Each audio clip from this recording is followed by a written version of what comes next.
Well, as I've said many times, how frustrating it is for everyday average citizens to have to step out and push back and file lawsuits and retain legal counsel because someone in our government isn't adhering to the law. And thankfully, we have organizations like Wisconsin Institute for Law and Liberty. And I am joined this morning by Will Deputy Counsel Anthony LoCoco. We're going to discuss this illegal Racine election van that's been seen driving around Racine. Good morning, Anthony. How are you? Good morning. I'm very well. Thanks for having me on. Well, thank you. And as I said, I sincerely appreciate your organization and all that your team does to defend those of us who believe that election integrity should be number one. So, Well, thank you. yeah, Unfortunately, there's never a shortage of work.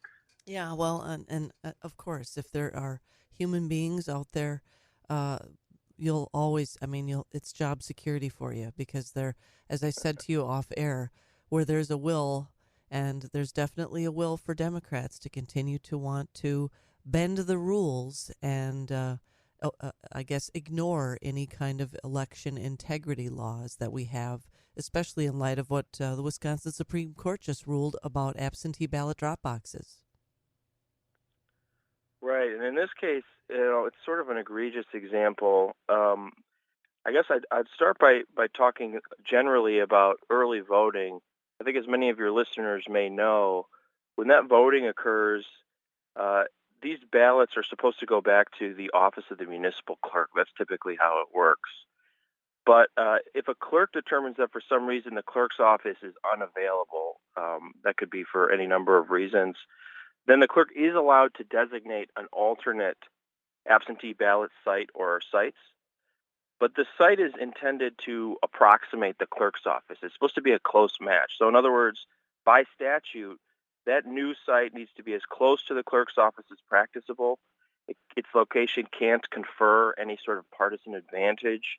And once the alternate site is selected, no more voting can take place at the clerk's office. That's all by statute.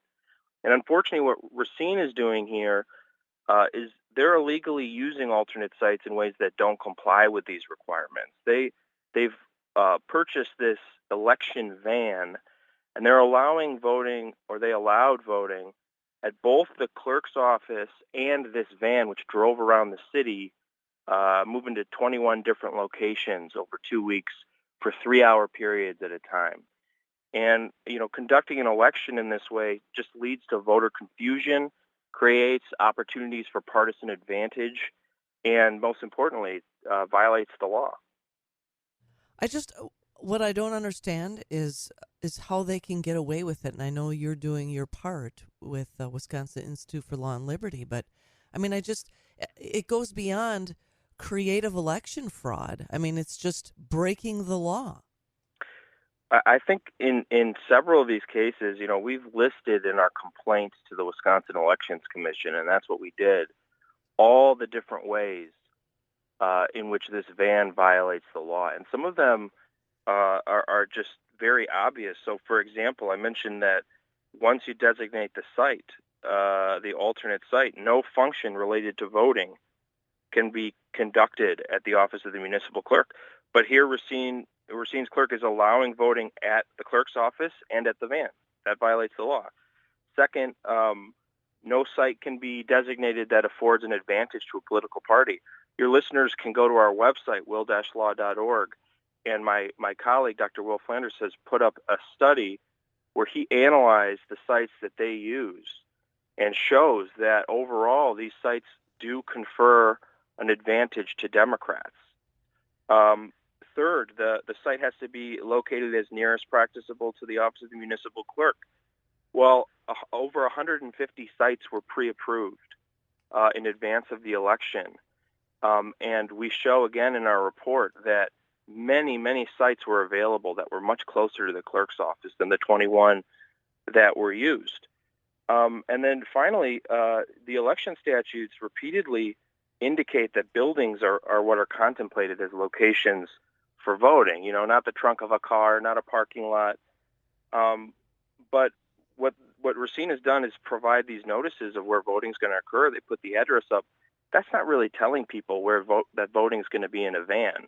It doesn't occur in the buildings that are noticed on the website, and that's really important for ballot security as well.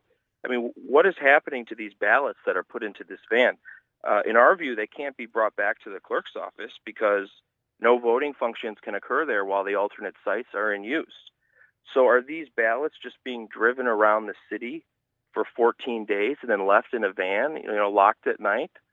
None of this is necessary. All Racine's clerk needs to do is comply with the clear statutory language, and we're hoping Wisconsin Election Commission will tell the clerk to do so. I mean, I just look at this as a dry run for the November midterms, and I mean they're pushing the envelope, so to speak. But I mean they're really behaving like children. I mean, it's as if, well, can I do this? Can I do this? Well, what about this? And this is what I mean. They have, it's like the mystery machine driving around Racine. Is there anything that, I mean, what's the Racine County DA doing? Has this person observed this and filed any charges against the city clerk?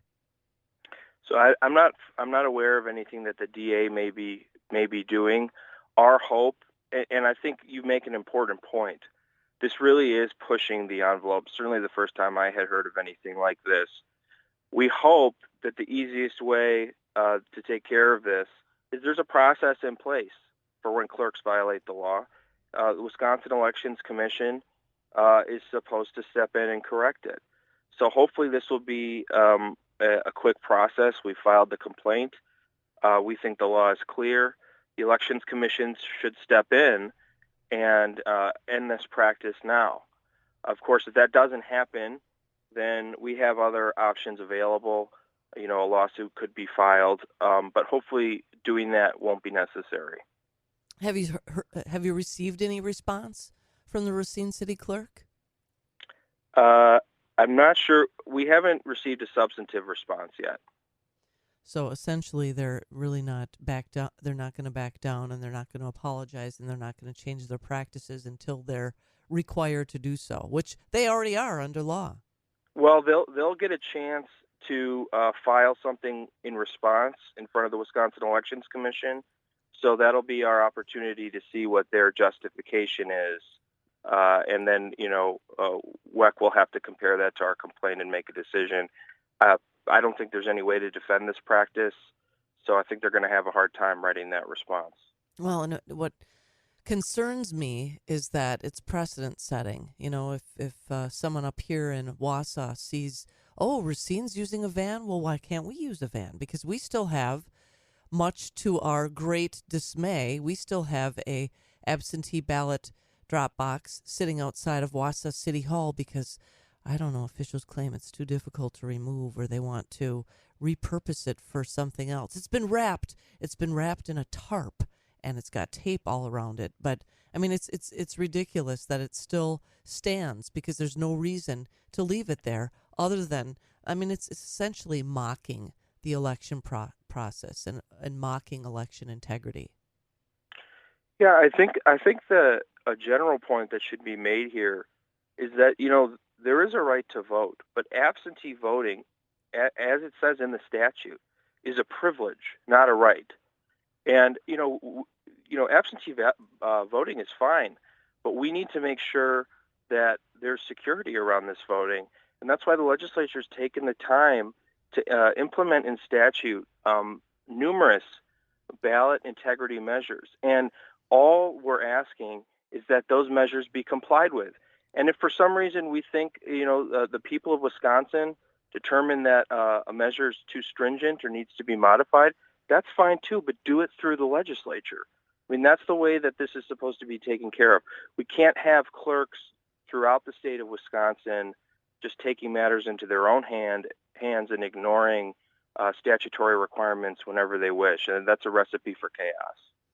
Well, it certainly illuminates the priorities of the left. I mean, we see the Biden administration announcing that they're hiring 87,000 new IRS agents. Maybe they should hire 87,000 election integrity agents instead. And then we can be assured that we're going to have fair and honest and fraud-free elections in the future.